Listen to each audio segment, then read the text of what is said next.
Si vous passez par Saint-Jean-Port-Joli, il y a un musée que vous ne devez pas manquer. C'est le musée de sculpture sur bois des Anciens Canadiens qui s'est mérité en 2006 le premier prix des attractions touristiques pour la région Chaudière-Appalaches. On va rencontrer son propriétaire, M. Michaud, et vous allez comprendre pourquoi.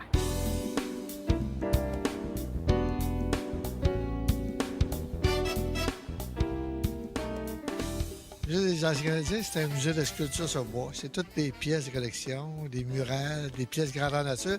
C'est des choses qu'on ne retrouve pas dans les boutiques.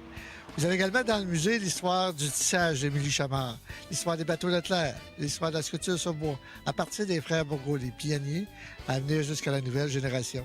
Il y a également une vidéo qui vous montre comment on fait une pièce, étape par étape, du début jusqu'à la fin, qui dure à peu près une vingtaine de minutes. Vous avez également une exposition qui rend hommage à Norman Rockwell. On a reproduit en sculpture sur bois certaines de ses illustrations. Vous avez dans le musée, au-delà de 250 pièces de collection, plusieurs grandeurs nature comme René Lévesque, Pierre-Éliott Trudeau, Félix Leclerc, Harry Potter. Et la dernière grandeur nature qui est rentrée, c'est M. Jean Béliveau en joueur de hockey. M. Béliveau, il a passé 3 jours.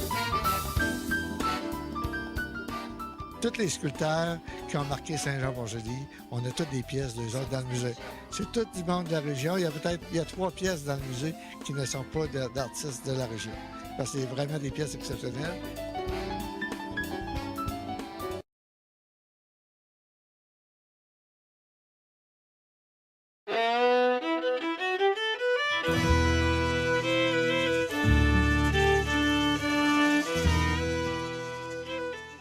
L'archipel des Mille Îles se situe au nord-est de la région des Grands Lacs, et plus précisément à l'endroit du lac Ontario, là où émerge le fleuve Saint-Laurent.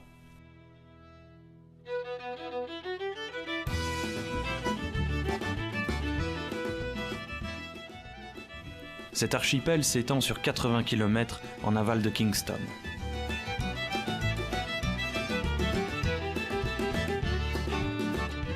La visite du site se fait en bateau, faut-il le préciser.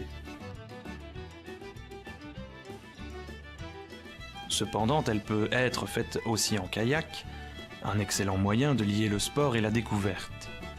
Ces sportifs veilleront à ne pas croiser les bateaux de haute mer qui descendent de l'Atlantique par le Saint-Laurent pour rejoindre les Grands Lacs le long de chenaux balisés.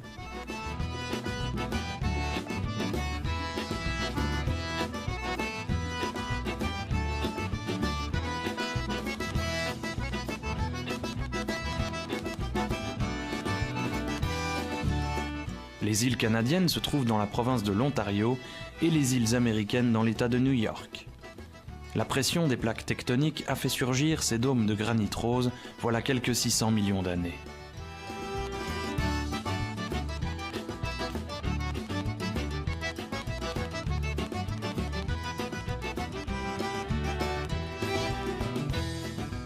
La frontière qui serpente donne quelquefois des situations étonnantes. Voici un cas, probablement unique, où l'on peut passer d'un pays à l'autre sans poste de douane.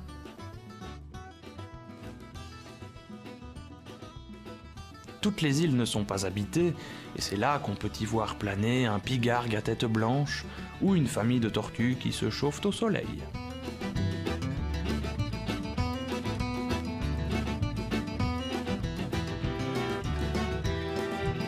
Il a été dénombré 1865 îles, certaines de plus de 100 km², alors que d'autres sont minuscules et n'abritent que des oiseaux migrateurs.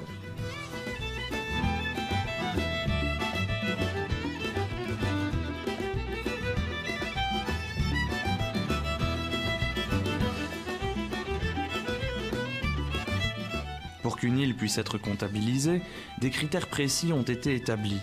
Chacune d'elles doit pouvoir présenter une surface minimale de 2 mètres carrés toute l'année et doit comporter au moins 2 arbustes.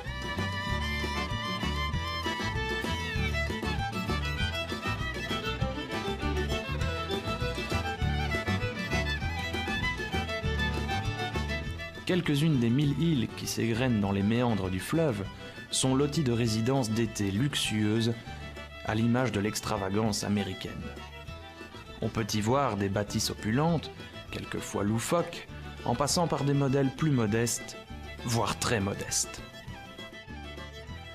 Après une heure de navigation fluviale, la promenade prend fin avec la satisfaction d'avoir vu de superbes paysages. Ce sont ces mêmes images qui avaient frappé l'imagination de Charles Dickens, voilà plus de 150 ans, et qui ont rendu célèbre l'archipel des 1000 îles.